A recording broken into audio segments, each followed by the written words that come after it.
Ontario Education Online students, and welcome to your lesson about medieval art and architecture. A lot of the places that you've seen, if you've traveled around the world, you will have had some influence from this time frame. So let's delve into that time and era of art form. When we talk about medieval art and architecture, we'll talk first about the early medieval architecture. So we'll begin with the Romanesque cathedral architectural style. When we take a look at that, we're going to see rounded arches, barrel vaults, very, very, very thick walls. Okay, again, why a lot of these places were built as fortresses too. So you had to protect yourself, right? So very thick walls. And very darker, simplistic interiors was the idea of the Romanesque time. And there were very small windows, usually at the very top of the wall, were their plans. So Romanesque floor plans look like this. You have the tall windows at the very top. Okay, very narrow windows. Okay, and it'll be thicker walls, very thick walls. So this particular one is called St. Philibert in France. This was created in the 10th century. So 10th century would be, 900 to 999 AD. You can see here the very tall, narrow, rounded windows, okay, of this particular cathedral. Again, very rounded interior, very simple. This is a Gothic style cathedral. This one, if you haven't recognized, this one is Notre Dame, which is my absolute favorite of all of the cathedrals. And again, the rounded walls, rounded archways, that kind of stuff, right? This is Canterbury Cathedral in England. Okay, similar idea and format, round, and then there's some pointed arches. When we talk about the Gothic cathedral architectural style, began in France in the 12th century with the pointed arches and flying buttresses. And now we have stained glass windows with more ornate interior. So the Gothic cathedral is more ornate than the Romanesque. So it's more taller, area has more light. And then they have more lavish sculptures that are lavish in light and life. So when we take a look, you can see the flying buttresses here. Okay. And they're higher, narrow vaults. They're thinner walls. Elaborate, more ornate, and stained glass. So this is the interior. You can see they're more pointed arches, the buttresses inside. The interior of a Gothic cathedral has more glass windows, whereas the Romanesque did not, just like more of the open, very narrow kind of window, more protective in nature, right? So this is Saint Etienne in Bourges in late 12th century. So you can see the flying buttresses here, right? Here and here. Okay, so this is the flying buttress example. Where might you have seen this? Think about a movie perhaps where you might have seen this. I'm thinking, maybe Beauty and the Beast, right? Okay, now a Gothic filigree is more like this drippiness to it when you look up close, okay? And then they do have images throughout that are embedded in the stone or sometimes on top of. So here you have the royal portal, it's called the Pillar People. Then you have this within here, you have figures inside. You might also have gargoyles. So if you look at Notre Dame, there's gargoyles that are outside the cathedral. And also beautiful stained glass windows. Now, like this is an artisan that's able to do this. This is an artisan is somebody who has years and years and years and years and years of training. And then they might join a guild, which is like what we say today, they've joined the union. Okay, so we have the stained glass windows. And they were designed to be for the glory of God. So you're usually doing images and scenes of something within the Bible and for religious instruction.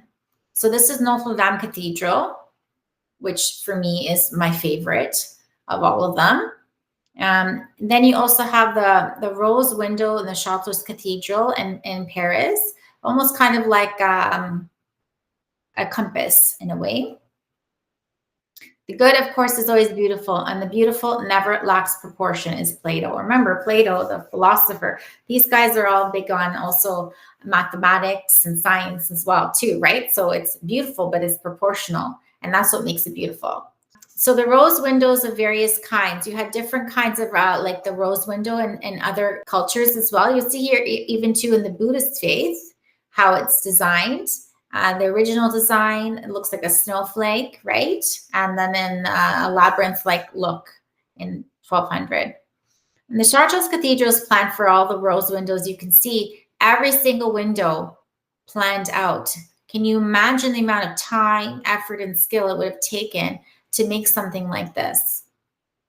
Okay, so this is the Passion of Christ, the Chartres Cathedral. You can see every single image related to the devotion of God, of the Bible, is in this. And the number of people that actually can do this nowadays is getting less and less and less. So let's ask, which one is which? Which one is Romanesque? Which one is Gothic Cathedral? If you said that this one on the left is more Romanesque, you would be right. Okay, and the one on the right is more Gothic, right? Baroque, right? What about this one? Which one is which? If you said the one on the right is Romanesque, you are correct.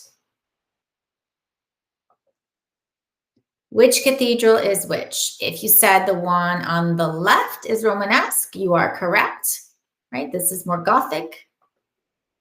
Okay, so the cathedral, Mont Saint Michel, a fortress, is in church. You can see it's up on the top of a hill. It's made thicker material, I guess. It's very thick, the walls. Okay, this is a fortress and a church. When we look at late medieval church art, and this one here is the 12th century, 13th century, you can see that it's very ornate. Okay, there's patterns to it. This is a chalice. And then you have some sort of enclosure box. Again, all related and done in a faithful manner. And then they also have their tapestries. Okay, so they would hang these tapestries on walls as artwork, right? So it's like the beginning of artwork, if you will. You know, I hang up a painting on my wall. They would hang up tapestries. This one's called The Lady and the Unicorns, and it was made in 1511. You also had sometimes the illuminated manuscripts that, again, would be very ornate in detail, but also connected to faith. And again, if you're looking at this particular time, not as ornate and detailed, you can tell which time frame it's from, right? This is more simple rather than very complicated like the Gothic time, right?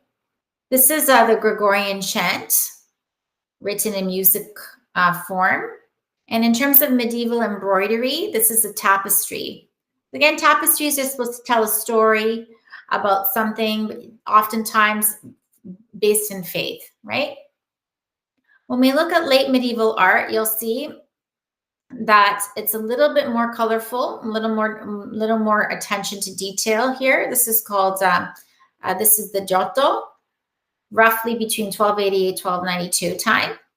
And this is called the Epiphany.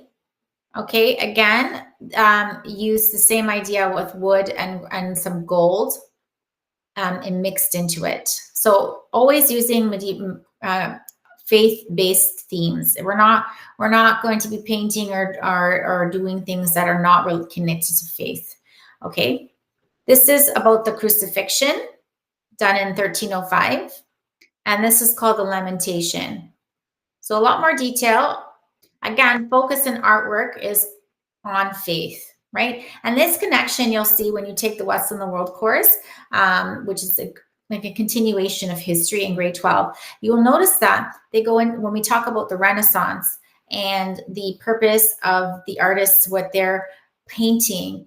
It all begins with a connection to God, but then Renaissance, meaning rebirth, it goes past that.